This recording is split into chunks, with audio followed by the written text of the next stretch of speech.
Paris desperta em 1793, envolta em uma névoa gélida que anuncia o fim de uma era dourada e o começo de uma manhã cinzenta e impiedosa. Dentro da madeira escura, o homem que um dia foi a própria encarnação da França senta-se com as mãos atadas, aguardando seu destino final em um silêncio resignado e profundo. No alto do cadafalso, o rei tenta falar ao seu povo uma última vez, mas os tambores da Guarda Nacional rugem alto, abafando cruelmente qualquer palavra de despedida. De repente, as baquetas param e um silêncio absoluto e pesado despenca sobre a praça, quebrado apenas pelo bater de asas de pássaros assustados fugindo para o céu cinzento. A multidão lá embaixo assiste petrificada, milhares de olhos fixos no topo, congelados entre o terror do regicídio e a incerteza do nascimento sangrento de uma nova nação. Mas para entender o aço frio da lâmina de hoje, devemos olhar para trás, para as chamas da memória, onde a fome e o desespero acenderam o pavio da revolta. Por séculos, esta sociedade foi construída como uma pirâmide móvel de pedra antiga, erguida sobre as costas quebradas e o suor esquecido daqueles que sustentavam o peso do mundo. No cume inalcançável dessa montanha social, um único homem sentava-se banhado por uma luz que diziam ser divina, completamente isolado das trevas e da miséria que rastejavam lá embaixo. O clero e a nobreza, envoltos em sedas finas e arrogância intocável, guardavam a terra e o poder com mãos de ferro, cegos para o abismo que se abria sob seus pés. Enquanto isso, os salões dourados de Versalhes brilhavam com banquetes intermináveis, onde o riso alto da corte abafava os gritos de um povo que morria de fome nos campos. Mas nas estradas de lama e chuva, a realidade era brutal, onde homens e mulheres exaustos carregavam um peso insuportável de impostos injustos e colheitas fracassadas. Uma vida inteira de trabalho árduo valia apenas uma moeda gasta e uma casca de pão seco, enquanto a esperança diminuía a cada dia que o sol se punha sobre a miséria. Nos gabinetes reais, o tesouro estava vazio e os conselheiros discutiam em vão, incapazes de ver que o reino estava falido e que a paciência do povo havia se esgotado.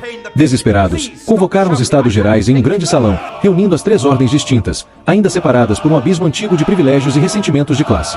Mas o terceiro Estado recusou-se a ajoelhar e obedecer como antes, e vozes furiosas se ergueram das sombras exigindo que a vontade da imensa maioria finalmente fosse ouvida. Trancados para fora de sua própria assembleia, eles marcharam para uma quadra de tênis e fizeram um juramento sagrado: dar à França uma constituição justa ou morrer tentando.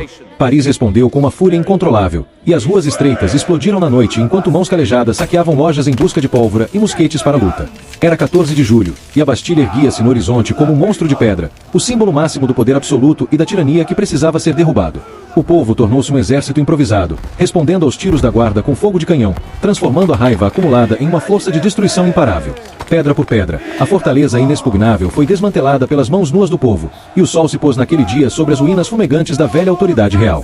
A faísca da cidade incendiou o campo, e camponeses ergueram tochas na noite escura, queimando os castelos e os registros feudais que os prendiam à terra há gerações. Das cinzas da revolta, uma nova promessa foi escrita com solenidade: os direitos do homem e do cidadão, palavras poderosas que mudariam o destino da humanidade para sempre.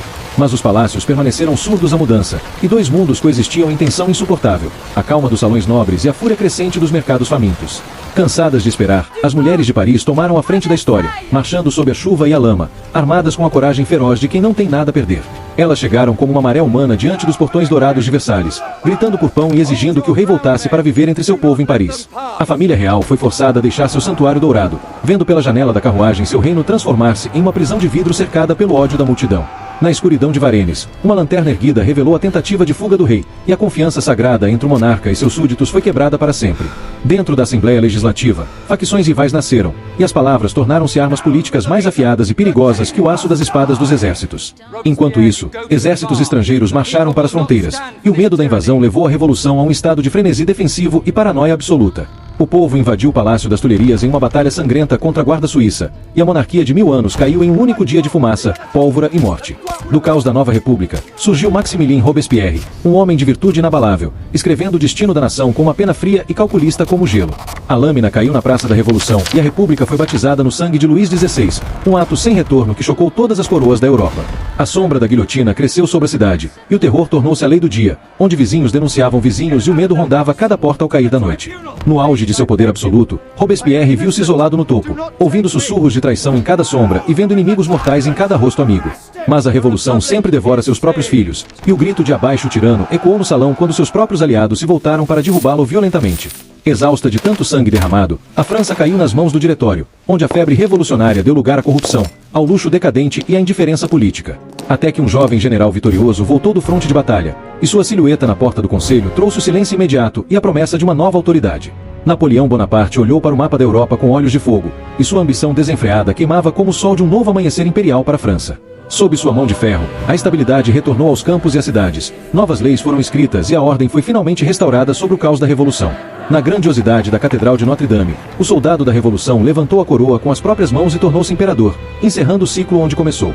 Mas coroas quebram e impérios desaparecem na névoa do tempo, restando apenas os ideais imortais que sobreviveram ao fogo da batalha e à passagem dos séculos. Paris se ergue novamente ao amanhecer, uma cidade moderna construída sobre as fundações invisíveis e o sacrifício daqueles dias terríveis e gloriosos de 1789. Liberdade, igualdade e fraternidade.